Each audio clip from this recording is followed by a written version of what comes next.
Hello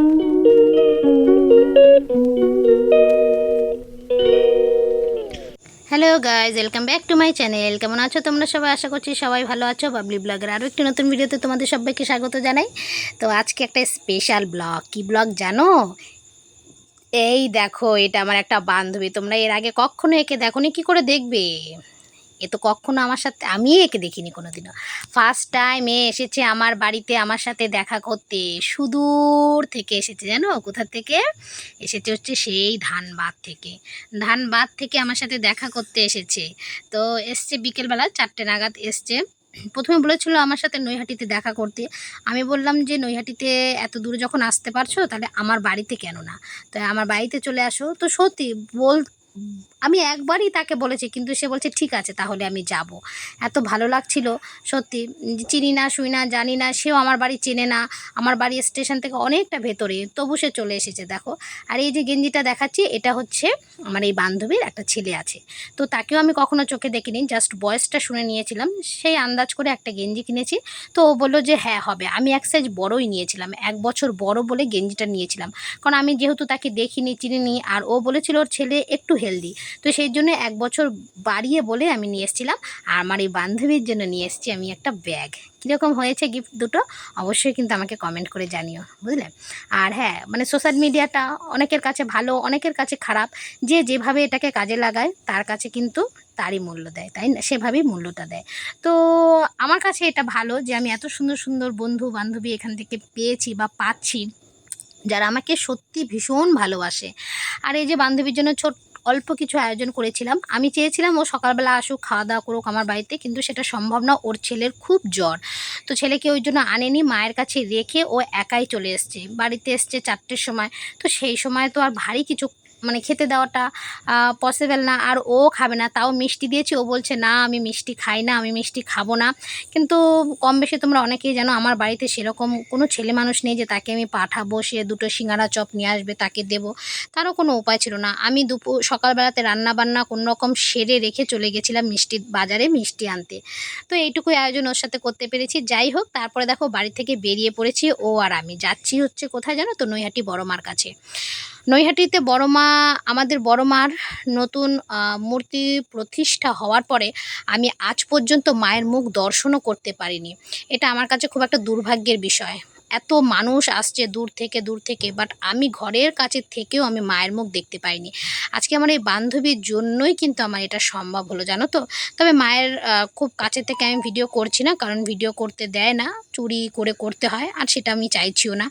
যাই হোক, তারপরে বান্ধবীর সাথে মায়ের কাছে পুজো দিয়ে একটু পার্কে চলে এসেছিলাম। সেখানে একটু ঘুরে একটু খাওয়া দাওয়া করে, বান্ধবীর খুব ইচ্ছা ছিল একটু ফুচকা খাবে আমাকে নিয়ে। তো একটু ফুচকা চাউমিন এইসব খাওয়া দাওয়া করে তারপরে আবার বান্ধবীকে ফেরিঘাট পর্যন্ত দিয়ে এসেছি।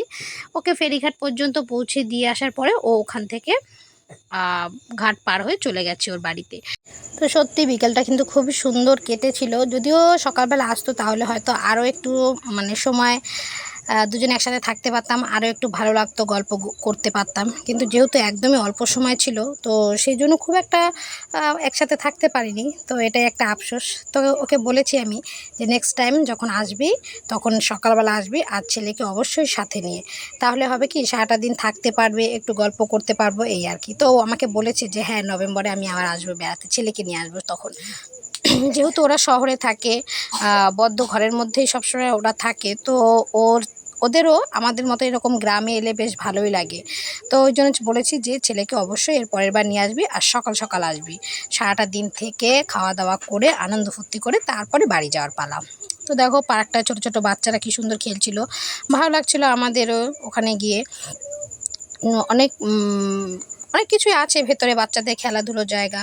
তো আমরা একটু বসেছিলাম, বসে একটু গল্প যোগ করেছিলাম, একটু রিলস বানিয়েছিলাম। এখন তো জানোই টুকটাক রিলস করা হয়, ভিডিও করা হয়। আর প্রচুর খাবার দোকান, জানো তো পার্কটার ভেতরে প্রচুর খাবার দোকান ছিল। মানে চাউমিন থেকে শুরু করে এগ রোল, মোমো, ফুচকা, আরও বিভিন্ন ধরনের যেগুলো হয় আর কি, পাপড়ি চাট ফাট হেনা তেনা, এগুলো সবই ছিল। তো তারপরে ওখান থেকে ঘুরে দেখো চলে এসেছি একটা ছোট্ট রেস্টুরেন্টে। তো সেখানে বসে একটু চাউমিন টাউমিন খাওয়া দাওয়া করলাম, করে নিয়ে তারপরে ও চলে গেছে ওর বাড়িতে, আমি চলে এসেছি আমার বাড়িতে। তবে হ্যাঁ, আমি ছেলেকে নিয়ে নিই, ছেলেকে আমি নিয়ে যাচ্ছিলাম, সেই মুহূর্তে ওর মেজমা বলল যে বাবু তোর যেতে হবে না, কারণ মায়ের আসতে দেরি হবে। তো সেই জন্য আর বাবুকে নেওয়া হয়নি। আমি একাই গেছিলাম, কিন্তু আমি বলেছিলাম যাওয়ার জন্য। লাস্টে ছেলেও যেহেতু ওর জেজের কথা শুনেছে, তার জন্য মানে ছেলেও আর যেতে চায়নি, তো ওই জন্য ছেলেকে আর নেওয়া হয়নি। তো যাই হোক, চলো এখন খাওয়া দাওয়া করব, করে ও বেরিয়ে পড়বে আর আমিও বেরিয়ে যাব আমার বাড়ির জন্য। খুব সুন্দর জানো তো এই রেস্টুরেন্টটা, বেশ খড় দিয়ে তারপরে বাঁশ দিয়ে করা, সুন্দর। আমি কোনোদিনও যাইনি, আমার বাড়ির কাছেই, কিন্তু আমার কোনোদিনও যাওয়া হয়নি। তো দেখো চলে এসেছি তারপরে বাড়িতে, অনেকটা মানে 8টা বেজে গেছিলো বাড়িতে আস্তে আস্তে। আর বড় মার কাছে পুজো দিতে গেছিলাম, ওখানে সিঁদুর দিয়ে লিখে দিয়েছিল বড় মা। তো সেটাই দেখলাম যে আছে না মুছে গেছে, দেখলাম যে না আছে, আবছায় আছে।